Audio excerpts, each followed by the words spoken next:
Well, hello there, and welcome to Real Reviews. My name is Jameson Rabbit, and today I'm proud to be joined by the 2006 beatbox champion. His name is Mike Roth. I lost it all. Yeah? Yeah, I used to do it, but you really need nimble lips and tongue in order to do that. And in old age, not the elasticity isn't there anymore. Wasn't the tragic accident that lost it for you? That too. I was driving around in the Devil's Kitchen, and a truck with chemicals spilt all over. I lost my eyesight too. It was crazy. I like how you call it Devil's Kitchen and not Hell's Kitchen. Did you? It must have been a different place. Well, I didn't want to do any copyright infringement. Very good. If Fox has been known to pull our show. They have been known to not use Fox content. Speaking of Fox content, this weekend, Mike, we had San Diego Comic-Con. It looked crazy. A lot of things going on out there. A lot of really cool trailers dropped. Justice League, Wonder Woman, Kong, tons. What were you most excited about for all these new trailers? I really like Justice League. I like the tone of what we got. I like the shift in that. And I was excited to see Kong Island because I'm excited for that. I liked all the Wonder Woman content that came out. I didn't think they would be this close to completion, but it looks like they got a well-rounded product all ready to throw at us, but it's going to be till next year, unfortunately. We'll see. Jeff Johns is now the president of DC, so he's got a lot of swing there now. Have you been playing Pokemon Go? Not once. No? That was a huge thing in San Diego also. I'm sure it was. I have no doubt about it. Mike, this week we have a ton of stuff to talk about on our own. A bunch of movies in the theater. 4 movies to talk about. Yeah. So let's jump into what's on the marquee this week. And I'm going to start with a movie that, unfortunately, sir, you missed. I unfortunately could not. I was really busy this weekend. It's too bad, and you're going to find out why in just a moment. I am talking about Ice Age Collision Course, the 5th movie in this franchise. This sounds exciting. Yep. And we bring back everyone that you know and vaguely care about. You've got Manny, you've got Sid, you've got Diego, you've got Scrat, and all the other characters, voiced by Ray Romano and John Leguizamo and Dennis Leary, all these people. And it is, Scrat has his own little story where he's chasing his acorn, as he has done for 5 movies now. Yeah. He ends up in space. It's so crazy. And the other storyline with the rest of the characters is about the destruction of the Earth because the asteroid is coming to destroy all life on Earth as we know it. They all know this? But that's only part of the story. The real story is this weird, convoluted story about Manny's daughter is going to get married, and he doesn't like her new fiancé, I guess, played by Adam Devine. And he doesn't accept him because he's a knucklehead, and so we're supposed to care about that. Huh. I'm just going to say, this franchise as a whole has gotten worse and worse. I think its high watermark wasn't even that high to begin with. Yeah. It always felt like a lesser version of better ones. Well, we were talking about this last week. When Ice Age first came out, they were the first ones to realize, hey, there is nothing going on during this month. I believe it was a February release, something like that, March. Nothing else is out, and Ice Age said, well, why don't we just put our movie here? That way we're not going to be hitting all this summer rush stuff. And they had a hit because they're running up against literally nothing. Unfortunately, now they've put it out in a summer that has been some fabulous animation movies. Yeah. And this one feels really cheap. Yeah. Really bad. It feels a lot like a direct-to-DVD or like a direct-to-Netflix sequel. Yeah. Yeah, it stands out as feeling really cheesy. But still, I think it's a little bit better than the previous one. These movies have just gotten really unwatchable. These characters are not fun. Nothing really happens to them. No. I don't know if I'm supposed to root for these people, but the story is basically about how family, if you love your family, it can overcome a cataclysmic extinction-causing disaster, apparently. If you just love your family enough, that's it? That asteroid won't hit. So they could have another movie. I was wholly expecting. No. Unfortunately. To kill all the animals? No. It hasn't happened yet. Spoiler alert. We haven't killed the woolly mammoths just yet. And Scrat's weird little interludes with his acorn, which are kind of just sprinkled in throughout, it feels so tired. And this has been advertised for almost a year now, and the only thing they advertise really is that Scrat part. Up until like a couple of months ago, then we realized, oh, there's going to be all the other casts. Right. The Scrat. But it's him in a spaceship chasing after his acorn. It's definitely not even close to being like a 10% of the movie, right? It's like the opener and it's a just couple little of flashes. interludes. They just kind of cut back to him, and he's still chasing that acorn. And isn't that silly? He's been chasing it for 5 movies. Wow, how silly! He should be really hungry by now. Should be. I'm hungry for a good movie after watching this. Hey, and I gave this movie 1 star. 1 star. 1 star. Yeah. Huh. It wasn't good. It's not 0-star worthy. It's just not good. Maybe they would die of old age, but I know this other guy. He's been around for 75 years. Yeah? Yeah. Tell me about him. You want to find out about him? Happens to be our next movie. Is this an animated movie as well? This is an animated movie as well. Batman: The Killing Joke. Yeah. This is based on a really good selling comic book novel where you get introduced to the Joker, how he became the Joker.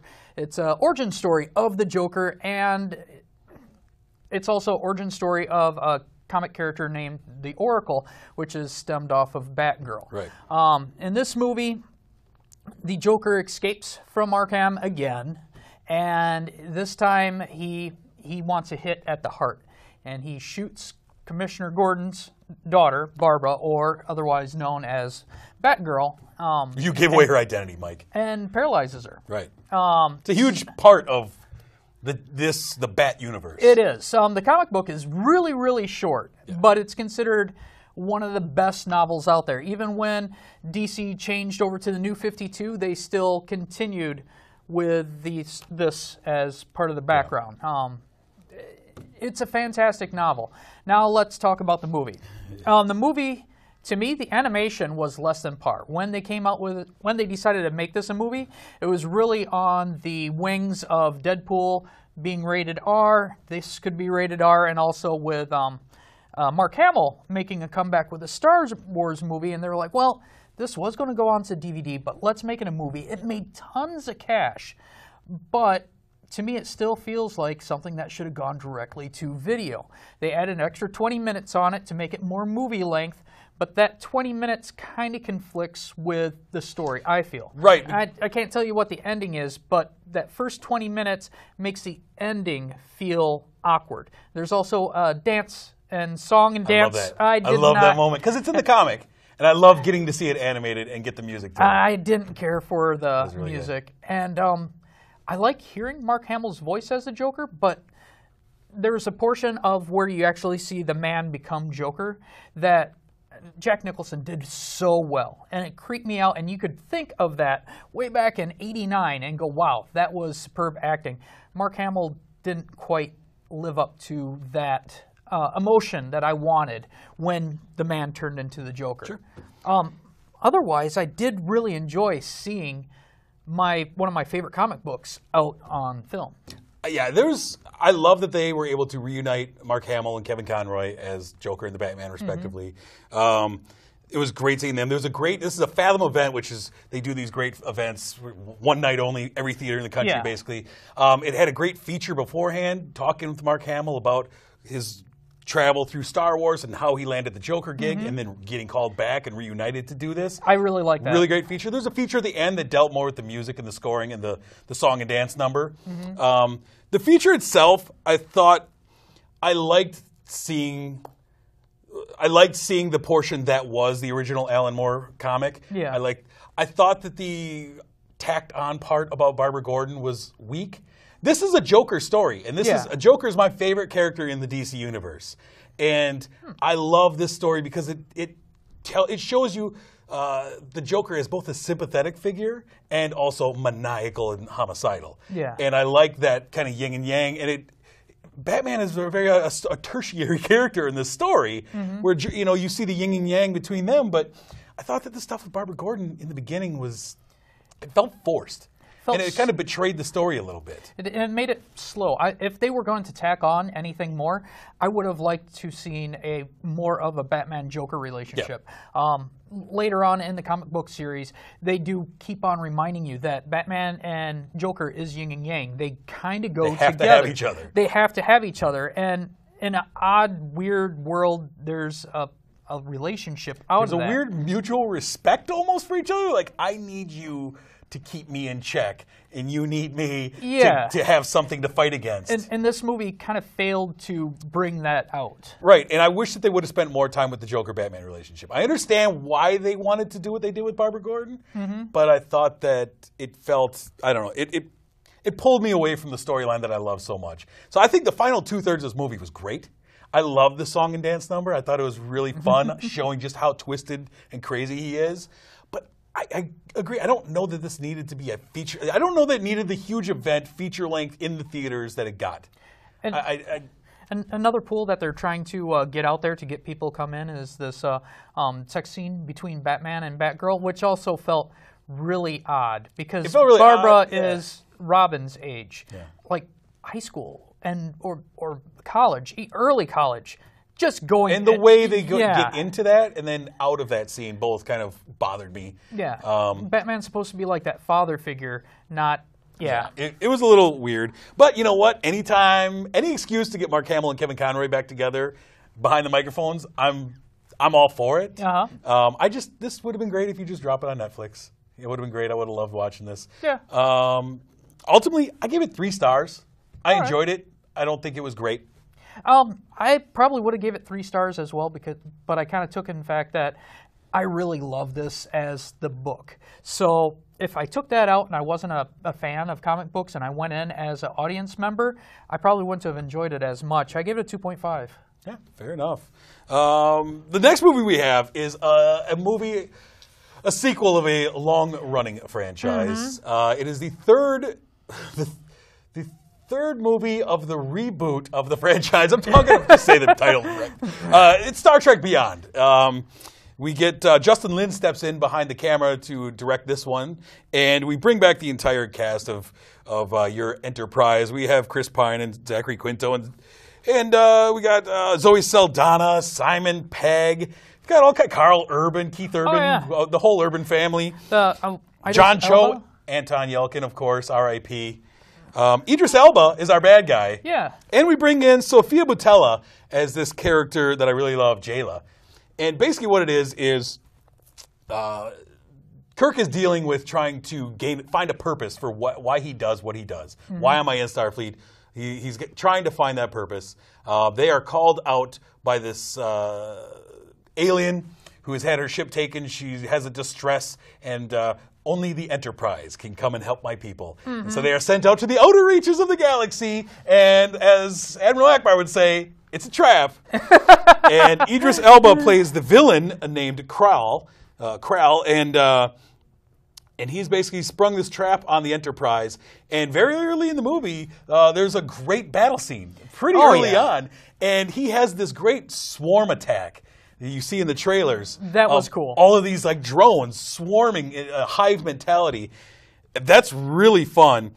And I like the villain. I like the interplay. They took some time, despite all the craziness in this movie, to really continue to build on the relationship between Kirk and Spock, which is like the backbone of this franchise, right? Yep. But they also got some time to explore one of my favorite relationships, is the relationship between Spock and McCoy, which has always been my favorite, that green-blooded alien. Yeah. I hate him. And those two had a lot of fun together, really great dynamic. And you introduce Jayla, who is this character that they find on this planet when the Enterprise crashes. And I thought she was a lot of fun. She was an interesting character. I dug this movie. Yeah. I dug this movie a lot. Most of America is agreeing with you. Yeah, there's a lot going on. I mean, you see the Enterprise critically damaged. You see a lot of red shirts die at once. Yeah, yeah. That was an extreme travesty. I'd say 95% of the crew probably didn't make it. A lot of them go. A lot of them go down. And the crew is, what I like is the crew is separated really early on, and so you're kind of going to different parts of the crew. Uhura she's really strong in this movie. She's got her own moment. You know, you've got Chekhov and Sulu doing their thing. Obviously, Kirk and there's a lot of Scotty in this movie. I don't think Scotty has ever been so critical to the plot of a movie as it was in this one. Big surprise, Simon Pegg wrote the script. Yeah, he helped write the He's script. Like, let's make Scotty really important. Hey, in this one, he was pretty important. He was. He was. I mean, what did you think of the Star Trek? I really liked it. Extremely beautiful, but the two movies' predecessors was also beautiful. Right. It was more action than I actually wanted. I think as storyline goes, the other two films did a better job at supplying a story, but this one really does give you nonstop beautiful action. That's kind of Justin Lin's calling card. Yeah. You know, coming from Fast and the Furious and such. He brought that with him. Every single one of these scenes were absolutely beautiful, and you still had the humor, you had the relationships, you have some great acting where, you know, you really don't need great acting for these kind of movies, but people really bring it out. I really liked Jayla. I thought she did a good job. Really I liked her in Kingsman. So, I mean... It was good. I liked... Idris Elba really was channeling the Commandant from Beasts of No Nation, his character in that movie last year. He was really channeling that for this one as well. I really like that. It was really heart-wrenching to see Anton Yelchin up there as Chekhov, because what a great young actor. It's sad to see, you know, to be reminded that he's not with us. Yeah, I'm curious on what they're going to do next. You just write him out of the story. Yeah, I'm glad they didn't do anything funky with this movie in order to explain why we won't see him again. They gave him a nice dedication at the end for Anton. Yeah, they did. That was really nice. Leonard Nimoy. Yeah.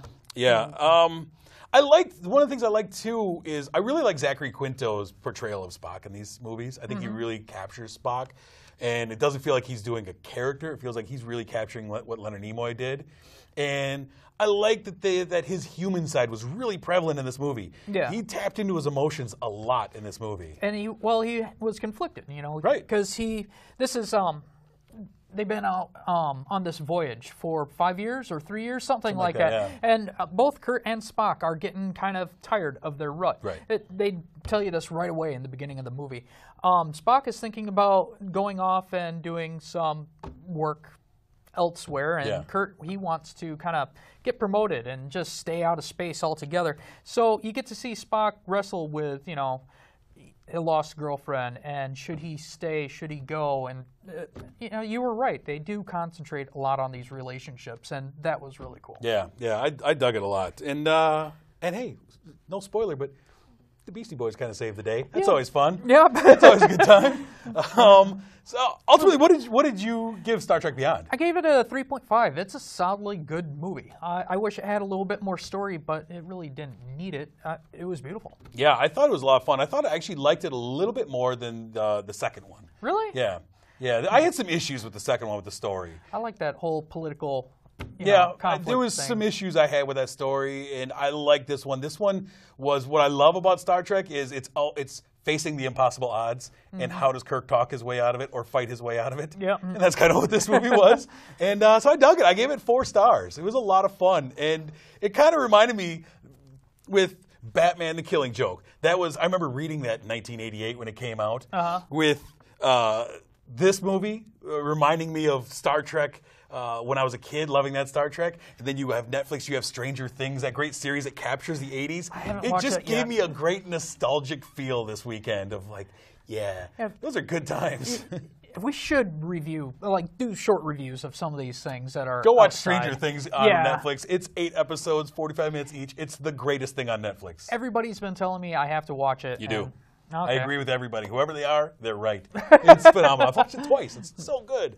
But getting past all that, we have one more movie to talk about still, Mike. The last one we're going to talk about is a horror movie, the most recent one called Lights Out.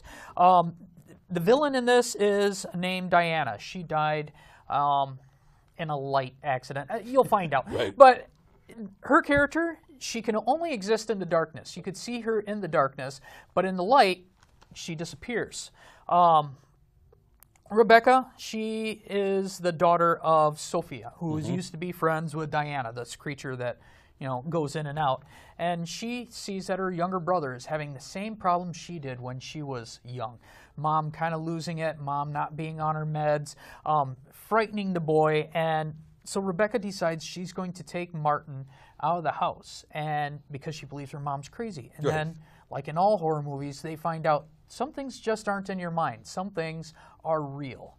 And that's where the horror starts. Yeah. I really dug the concept of lights on, lights out. In the previews, it looks really creepy. You see this creature, but once any sort of light comes across, boom, it's gone. And that gives it the extra creepiness. You could see it, but not Shadows really. can be scary. Shadows can be scary. I think when it came down to doing something different, I don't think it totally hit being new in the horror genre. Everybody wears dark clothing. Everything is pretty much dark. But the gimmick was really cool. And you would think, like I did going in, why don't you just leave lights on? Yeah. It's not that Problem easy. solved. Yeah. Just leave lights on. They take care of that. And they do some creative things with the light, too. Yeah. There's this one scene, and I'm going to mention this, Rebecca's boyfriend, kind of boyfriend, Brett, weird relationship. She's got her own issues. Yeah, but there's a scene where Diana has him in the air, and she's going to break his back and twist him into a pretzel, and he turns on the lights to his car, and the devil creature disappears, and boom, onto the ground. Yeah. I thought that was really clever. I chuckled a little. Well, and the thing I really enjoyed about this movie are the practical effects. This was all practical. This was this was the actress in a suit, Alicia Vale Bradley. She's in a suit as this. It's not CGI'd. Yeah. Really quality effects. I thought that there was some nice scares. There was some effective scares for me. I kind of liked the creep factor. Yeah. You and I, we saw it at the same screening. Yeah, we did. I thought we had a really nice atmosphere. We were in the middle of a storm. The thunder and rain were pounding on the theater. One of the craziest storms that I've seen, too. It was weird. It was brutal. Yeah. And I thought that kind of helped the ambiance of it all. And you also, it was student night, so you had a lot of active crowd members. Sure. I usually don't like it when someone is right next to me screaming constantly, but this person was way over by Rabbit. In front of me. You enjoyed it very much. She made it fun. I thought it was fun as long as way over there, and it made me appreciate where I was sitting even more. I really liked Martin's character in this movie. I liked how the kid did it. As a kid whose dad has recently been murdered by something. Yeah. Whose mom is crazy and talks to shadows. Whose sister has her own issues and her own history with both her mom and Diana, and is terrified. And relationships altogether. Yeah. And I thought that he played it really well as the kid who is just kind of the odd man out in this and who's just terrified. Yeah. And I thought it was kind of strange that even after Diana has been seen and exposed, and now we're just trying to figure out how to either kill her or get away from her, that Becca would still continue to leave her little brother alone throughout the movie. Yeah. Over and over, she was, I'll be right back. Just don't turn off the light, and it's not that easy. We've seen what happens. Yeah, I thought it was good. I enjoyed it. Yeah, I enjoyed it very much. I gave it 3.5 stars. I guess when I said very much, I should have thought about it a little more. Your score. I did say 3. I didn't think it broke away and did anything unusual, but it was a good horror movie. Yeah, I liked it, man. I'm kind of hard on horror movies for the most part, and it was effective. I must have been harder on it this time. This is weird. Yeah, it is. Hey, when I like horror movies, I like them. Yeah. It's just you got to break through that. It's like It Follows. I think we both gave excellent reviews. Love that movie. Go check that out again. I might have to watch it again. All right, that's what we have on the... I think I've watched that 5 times since it released. Yeah. Let's talk about another movie, our throwback movie, Michael. A throwback to the year of 1986. There was a movie. 1985, you say? We'll say 1985 and a half. And, a movie starring John Stockwell, Fisher Stevens. It is called My Science Project. Have you seen this movie? Oh, I've seen this movie. Okay, I love this movie. A young we man. are rare on loving this movie. But that's a great movie. You continue. Young man Michael. He's kind of a greaser, kind of doesn't care about school, just cares about his car. Mm-hmm. And he finds this orb. He is late on his science project, and Mr. Dennis Hopper really needs his science project brought to him.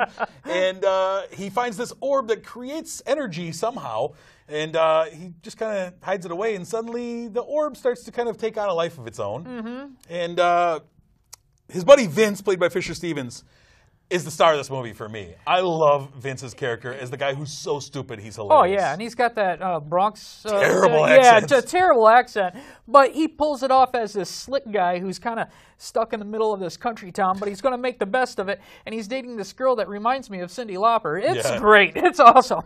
It's a lot of fun. This movie is just, I think it's a kind of forgotten treasure from the 80s. It is so mid-80s.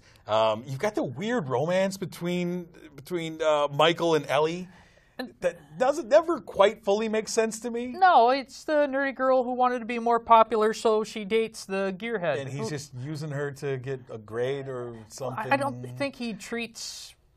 he doesn't know how to date people, but he knows cars really well. And she just wants to go on a date, and they become a couple through forced just a forced random weirdness. But and the director, Jonathan Batell, what a weird up and down career. So he wrote The Last Starfighter, which very much feels a lot like this movie too. Yeah. The teenager who discovers something, great movie from the 80s. He also wrote and directed Theodore Rex, the one with Whoopi Goldberg and the dinosaur. Well, in my science project, they have an excellent scene with a dinosaur. I mean, it didn't look cheap. It looked well produced. Maybe not today's standards, but to them, so naturally he would just go to bad dinosaur movies. What can you do with a dinosaur? No one's done anything with dinosaurs Nothing since. good. Never. I just like Fisher Stevens is great. I think he is also kind of underrated for what he did in the 80s, especially when he put on the brown face for Short Circuit. Remember that with Fisher Stevens? Put shoe polish on to be an Indian? Yeah, no, that wasn't good. Hello, 1980s. Between that and Soul Man, I don't know what was going on. But the cool thing about this movie is it really didn't have as much like racist or... No, it was just good fun. It was just good fun all the way through. Yeah. Little known fact, I rented this out all the time, thinking this was weird science. Nice. Yeah, and eventually I ended up liking it. Probably better than Weird Science. Mike has never seen Weird Science yet. The trend continues. Well, when I was a kid, I was renting things. I'm like, oh, Weird Science, my science project. It's the same thing. So good. Go check it out on Blu-ray. Go check out my science project. It is really good. Don't listen to anybody else. Just listen to us. Just listen to us. It's great. Don't listen to 14% on Rotten Tomatoes. What is going on with that? That's totally wrong. I think it's one critic over and over again who just has a chip on his shoulder. Might need to take care of that. About science. Let's take a look ahead real quick before we go to the weekend of August 5th and what is coming out that weekend. We have a couple of movies. The first one is 9 Lives. Get this. Kevin Spacey is married to Jennifer Garner. And he's always forgetting about things. And Christopher Walken turns him into a kitty cat. Yeah. And now he has to live life as a kitty cat until something else happens that I don't care about. I like Christopher Walken. Yep. And I feel... What's Kevin Spacey doing? Kevin Spacey's winning Emmys on House of Cards, and he moonlights like, I'm going to go do that movie, that kitty cat movie. Hey, what can I do to destroy my career? Well, actually, I can't say. We'll see. Judgment will be out. This might be the best movie of the year. You never know. Might win an Oscar. Love that kitty cat. And finally, that weekend, we also have Suicide Squad finally coming around. Yeah, there's lots of trailers. They've put out, I think, 47 trailers for Suicide Squad. Individual trailers for each character. Watch them, though, and get to know these characters, because there's a lot of characters in the Suicide Squad, and there's some really good pieces on them. I'm looking forward to it. I am as well. And, of course, before we leave you, I want to thank our sponsor, Marcus Theaters. The beautiful Palace here. Thank you for sponsoring the show. Mike really loves sitting in your dream loungers. I like eating popcorn. That's a nice mix right there. Thanks for sponsoring. Also, if you want to find more from us, you can always find us on Facebook and Twitter. Just search Real Reviews TV, at Real Reviews TV. That'll find everything that you need. Mike, next week we're going to be talking about some fun movies. We got Jason Bourne is here. Another one? Well, maybe he'll be here. I don't know. I can't speak for it. Yeah. We also have Nerve. I wanted to see this a couple of weeks ago. There was a sneak release at Marcus Theaters, and I couldn't get to it. But what's the last movie we have this week? Oh, Bad Moms. That's right. And I know a couple people who want to see that. I know a couple of bad moms. Yeah. Oh, dang! Oh, dang! Not naming names. Anyways, that's a heck of a way to go out, but that's how we're going to go out this week. My name is Jamison. I'm Mike Roth. Thanks for watching.